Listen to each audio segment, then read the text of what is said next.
dia, irmãos. Bom dia a todos. Espero que todos tenham tendo um ótimo dia. Que a graça do nosso Criador esteja com todos vocês.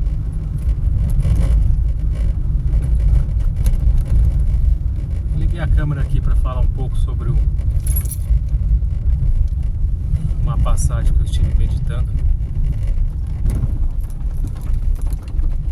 Não exatamente a passagem em si, mas claro que ela vai levar uma passagem, mas especificamente nos 10 mandamentos. Por que Deus deu a Moisés os 10 mandamentos? É uma pergunta pertinente.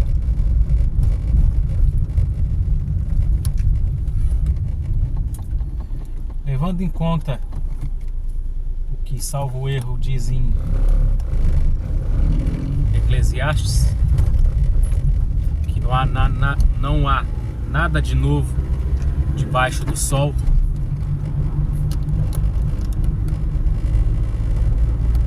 Ou seja, tudo que acontece aqui na Terra já aconteceu em algum momento, em algum lugar.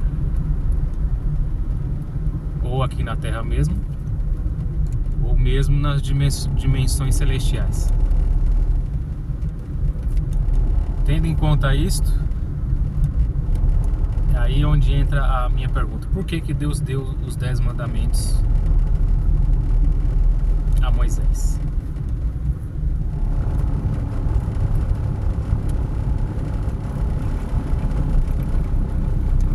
Na minha concepção, Deus não chegaria, não que ele não poderia, mas não chegaria do nada, criaria assim 10 mandamentos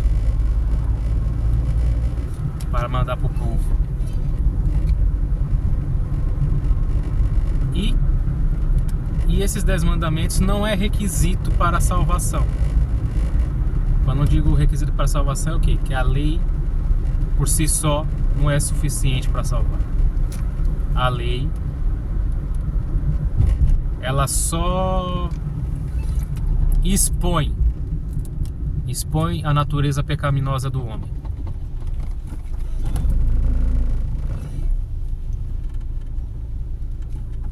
Onde eu quero chegar? Deus vem avaliando e observando as atitudes do homem desde o Éden. E desde ali do Éden, os 10 mandamentos já estavam prontos. Já estavam prontos. Mas como que já estavam prontos se ali supostamente só tinha Adão e Eva? Até então não haviam pecado. Como que já estavam prontos? Ah, porque Deus determinou.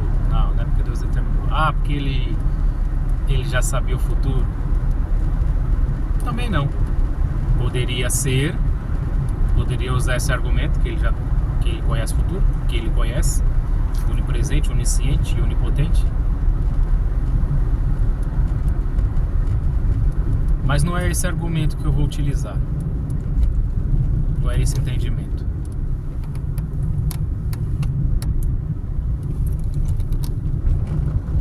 Na minha concepção, Deus criou os 10 mandamentos por causa de Satanás. Mas como assim por causa de Satanás?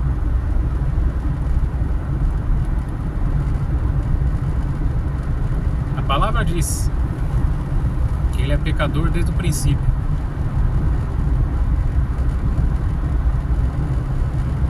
Ou seja, se ele é pecador desde o princípio, ele já vem cometendo pecados desde antes da humanidade.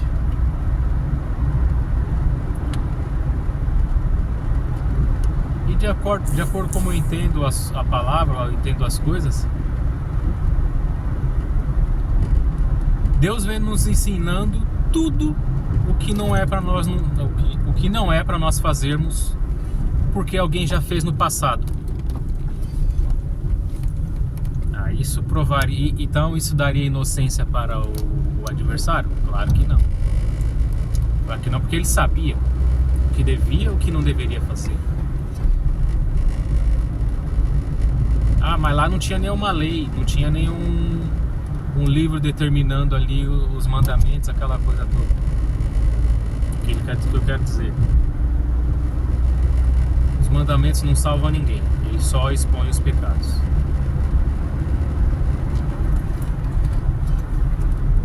Ah, mas como que ele ia saber o que era certo e não? Tá, ele convivia com Deus. Ele foi criado por Deus. O anjo mais belo do céu, o anjo mais poderoso. Talvez não o mais poderoso, mas o mais belo. Isso é certeza. Agora, como eu posso afirmar que foi por causa de Satanás? Eu não vou conseguir lembrar de cor aqui todos os 10 mandamentos. Deveria, mas talvez não consiga. Mas alguns cabais eu vou lembrar. O primeiro mandamento é amar a Deus sobre todas as coisas, certo? Certo. Quando você ama a Deus sobre todas as coisas, nada mais importa. E o segundo, amar a Deus, amar ao teu próximo como a ti mesmo. Quando você executa esses 2 mandamentos, basicamente não é necessário os outros, porque todos os outros compõem nestes 2. Cristo diz assim: desses 2 se resume toda a lei.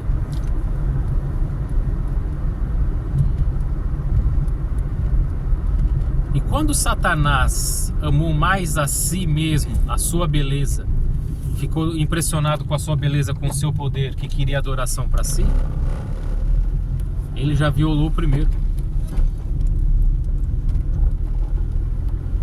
Violou o mais importante mandamento. Automaticamente, ele iria violar todos os outros.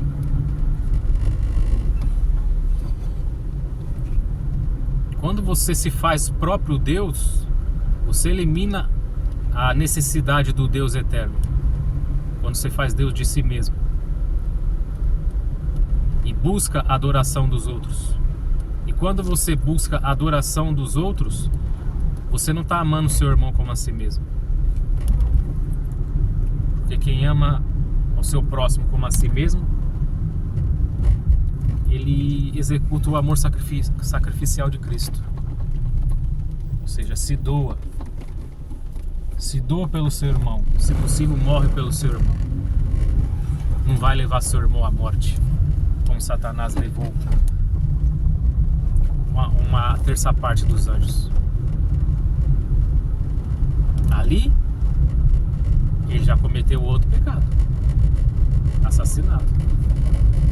Porque ele, sabendo do que não deveria fazer, não ficou contente em fazer, mas quis levar outros a fazer também.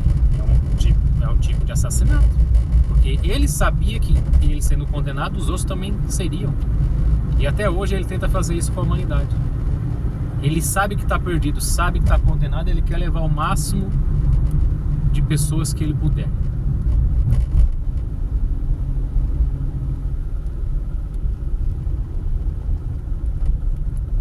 Desonrou esses 2 primeiros mandamentos. Desonrando isso, eles desonram o 4º, que é honrar pai e mãe, que é o primeiro mandamento com promessa. A palavra diz: quando você honra pai e mãe, Deus prolonga os seus dias aqui na terra. Como eu sei que ele violou esse mandamento? Ele desonrou a Deus. Querendo ser o próprio Deus, querendo ser igual a Deus.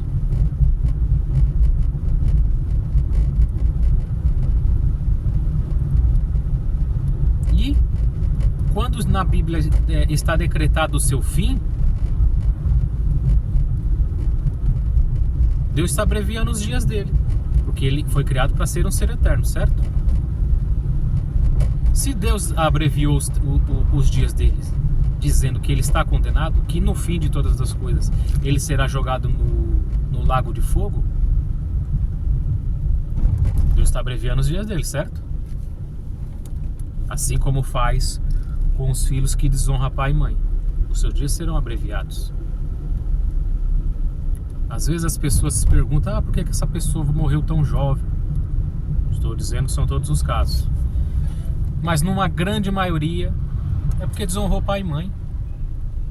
Se você não consegue honrar o teu pai e mãe físico, como é que você vai honrar o Pai Celestial que você não vê?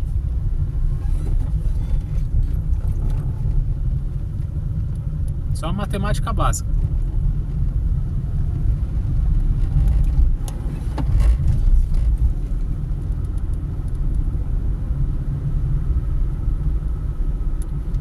E quando você não ama o teu próximo, você rouba. E ele quis roubar a glória de Deus. Você mata, assim como ele praticamente matou os que ele o seguiram com a sua pregação. Você cobiça aquilo que não é seu. Quando ele viu o trono vazio do nosso Senhor, ele cobiçou. Não cobiçará a mulher do próximo. Ele cometeu esse lá no Éden. Quando ele viu Adão e Eva, ele sabia que viria a humanidade dali. Ele cobiçou a noiva de Cristo, que é a igreja, que são aqueles que fazem a vontade do Senhor. Cobiçou e se envolveu com a igreja de Cristo. Ah, não, mas ele não se envolve com a igreja de Cristo. Deus não permite. Permite.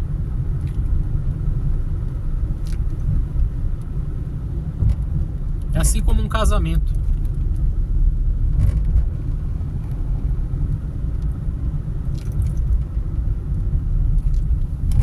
Por mais que a mulher ou o homem possa te amar, estar casado contigo, não vai acontecer uma traição se um dos dois não permitir alguém se aproximar.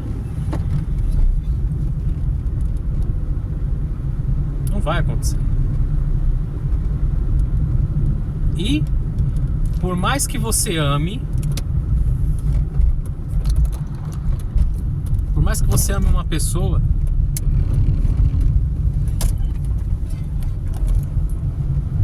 você tem que dar uma certa liberdade para que ela demonstre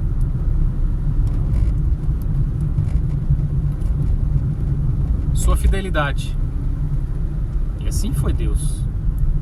Deus nos dá o livre-arbítrio para nós decidirmos segui-lo ou não. E assim o casal faz. O casal tem uma certa liberdade.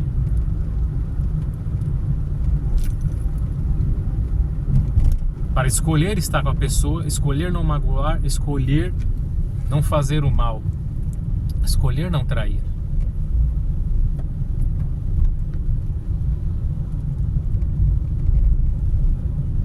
E isso é importante até para você saber com quem você está lidando.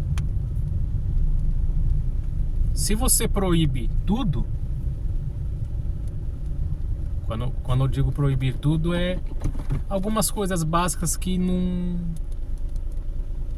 é legal o seu cônjuge fazer, mas às vezes é bom você observar. Estou usando o casamento aqui, mas isso é em tudo. Isso é com seus filhos, isso é com seus amigos, isso é com todo mundo. Você observa. Você observa para ver se realmente a pessoa é leal a você. Ah, mas não é para você fazer isso, que não sei o que, isso é errado. A pessoa sabe que é errado. Só que você não vai. Certas coisas você não vai proibir ali explicitamente. Porque você precisa avaliar quem está do teu lado e quem vai estar ao seu lado futuramente. Isso para quem é noivo ou namora, enfim. Isso tanto relacionamento homem e mulher, como pai e filho, amizade e tal. Você observa para ver se realmente aquela pessoa é de confiança.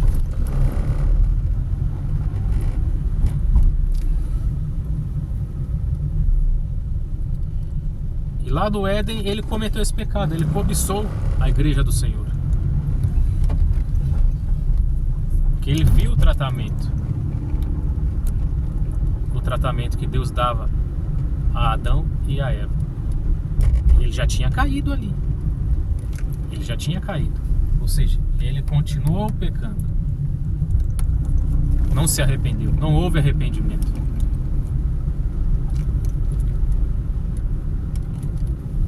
Porque a base da igreja de Cristo é o arrependimento. Não é a quantidade de pecados que você tem, que você cometeu. Mas se você se arrepende deles. É isso que define um cristão. O arrependimento, a mudança de direção.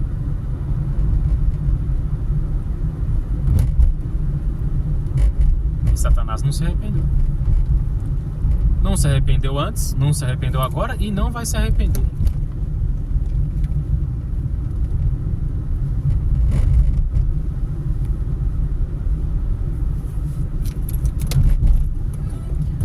Vocês conseguem entender agora porque eu disse que os 10 mandamentos foram por causa de Satanás? Porque ele já tinha pecado lá. Ele já tinha pecado na eternidade. E é por isso que ele está decretado. Está decretado a sua condenação. Porque ele pecou na eternidade. E por que nós não estamos decretado o nosso pecado, a nossa condenação? Porque nós não pecamos na eternidade.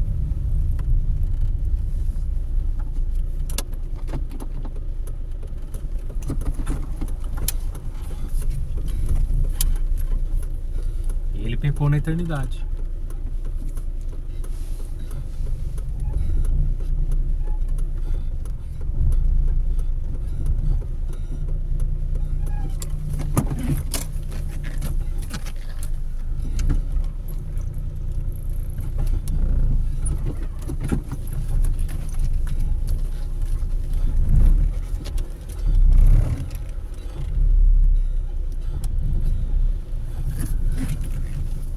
Quando você peca na eternidade, já tendo vida eterna,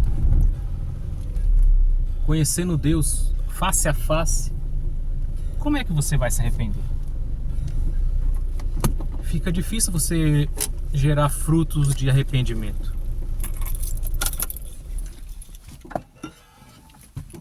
Então, por esse motivo que a condenação do adversário já está decretada.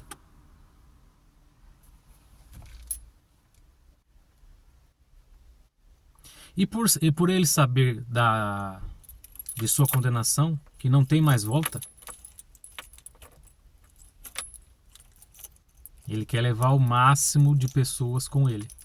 O máximo de pessoas possíveis. Isso deixa mais claro da sua natureza pecaminosa. Porque mesmo que nós pecamos, cometemos algo de errado, fazemos algo que desagrada ao nosso Criador, na maioria das vezes a gente não quer que o nosso próximo, os nossos entes queridos, cometam o mesmo erro para sofrer uma condenação que nós sabemos que podemos sofrer, ou passar por alguma dificuldade por causa de escolhas erradas. Nós não queremos isso. Nós alertamos as pessoas. Falou, olha, não vá por esse caminho porque eu fui por esse caminho e deu errado. Então não vá por esse caminho para você não sofrer as mesmas consequências que eu estou sofrendo ou sofri, ou sofrerei. Você está agindo Você está vigiando e está agindo com o segundo mandamento. Amar ao teu próximo como a si mesmo. Aquele mal que você não quer para você não quer para o teu próximo. Ou seja, ele violou todos os 10 mandamentos. Todos os 10 mandamentos ele violou. Então, o Senhor deu os 10 mandamentos para Moisés para servir de parâmetro do que não fazer. Não para que aquilo seria o suficiente para nossa salvação, porque não é, porque ninguém consegue seguir perfeitamente nesse corpo carnal. Ninguém consegue. Por isso do sacrifício do nosso Senhor. Foi necessário o sacrifício dele. Porque ele sabe da nossa incompetência, ele sabe da nossa dura servidão aqui nessa terra. Ele sabe que nenhum homem é capaz de guardar os 10 mandamentos. Isso não quer dizer que nós não temos que buscar isso. É uma busca de aprendizado constante. É por isso que é dito: o problema maior não está no erro, não está em errar. Mas quando você perceber que errou, se arrepender e procurar não cometer o erro novamente. É aí que está. Só que muitos agem, principalmente os novos convertidos, acham que batizou, automaticamente pelo um passo de mágica não vai pecar mais. Meu amigo, aí que o caldo vai entornar. Porque a partir do momento que você declara que é cristão, que é seguidor de Cristo, as tentações só aumentam. As provações só aumentam. Outro erro. As pessoas acham que não acontece nada. Eu sou cristão agora, eu sou super-homem. Nada vai me corromper. Deus não vai permitir que nada ruim chegue à minha tenda. Fernando, mas está escrito lá que nada ruim vai chegar à tua tenda. É por isso que é importante a gente sempre ler o contexto do que está sendo pregado, para quem está sendo pregado, para realmente entender como é que realmente funciona aquela pregação, aquela palavra que foi dita. O próprio Criador diz: no mundo tereis aflições, tende bom ânimo. Assim como eu venci o mundo, vocês também vencerão. Para você vencer alguma coisa, você tem que batalhar, você tem que lutar. E quando você luta, você está sujeito a perder. Não está sujeito a perder? Quantas vezes nós perdemos as batalhas já, nossas lutas espirituais, lutas carnais? Só que assim, da mesma forma, o nosso Senhor diz: resisti ao adversário, que ele fugirá de vós. Ou seja, ele não está pedindo para você vencer o adversário. Está pedindo para você resistir. Mesmo perdendo a batalha, se possível dando a sua vida, seja firme. Resista às armadilhas do adversário, que você terá a vitória. A vitória não está no fato de vencer uma batalha, mas você resistir firme no seu propósito até o fim. Nem que isso você tenha que pagar com a sua vida. Isso é um mandamento crucial de Cristo, que muitos cristãos não entendem. Todo aquele que quiser vir após mim, toma a tua cruz e siga-me. Está te chamando para a morte. É um texto claro. Está literalmente te chamando para morrer. Só que as pessoas acham que vai ser mil maravilhas. De acordo com como é pregado hoje, o evangelho que é pregado hoje, o evangelho ursinhos carinhosos, que é tudo amor, que é tudo bênção. Deus vai preparar. Deus vai te abençoar com isso, com aquilo, com aquilo. Deus não prometeu nada disso. Quem promete todas essas coisas é o adversário. Deus te promete: dar-te-ei a coroa da vida eterna, se for firme e fiel até o fim. Não diz literalmente se você vencer a batalha, como o mundo enxerga. Claro que seremos vencedores, porque de acordo com o propósito. Qual é o propósito? Serdes firmes, e fiéis e resistir às tentações. Há muitos momentos na nossa vida que para nós vencermos é necessário que percamos, que fujamos, assim como José fugiu. O sábio não enfrenta, ele desvia, se possível foge. Agora você acha que José, um homem jovem, solteiro, testosterona lá no alto, não tínhamos todas essas deficiências que temos hoje, comida contaminada que joga nossos hormônios lá embaixo. Você acha que José não possa ter olhado a mulher de Potifar com outros olhos?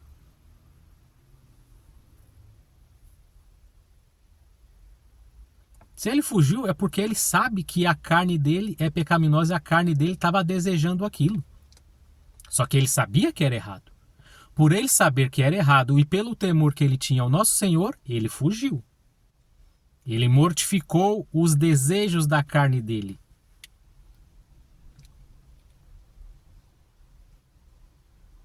Ele negou sua própria carne, porque a carne dele estava pedindo para ele se deitar com a mulher de Potifar.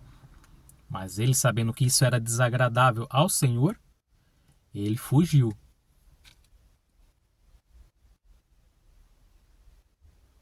É uma outra teoria que o mundo prega hoje. Se você sentiu, tá ok. O que manda é teu sentimento. A fé não está baseada em sentimento. A própria palavra diz que o nosso coração é enganoso. E boas coisas saem do nosso coração. Mas é aí que tá.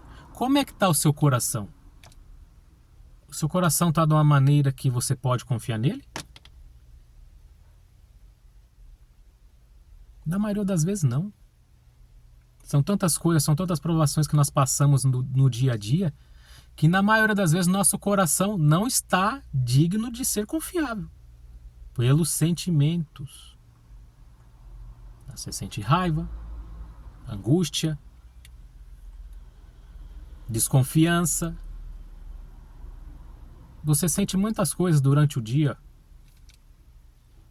Sente amor. Agora você sente amor 100% do seu dia, dos seus dias? Só existe um que sentiu amor 100%. E por esse amor 100%, ele deu a própria vida em amor aos teus amigos. Então, tem que se vigiar o seu sentimento, os seus desejos. Um homem que se deixa levar pelos desejos vai fazer besteira. O problema não está em desejar em si. É ruim? Claro que é. Só que, se você se deixa levar pelos seus desejos, vai te levar para a morte.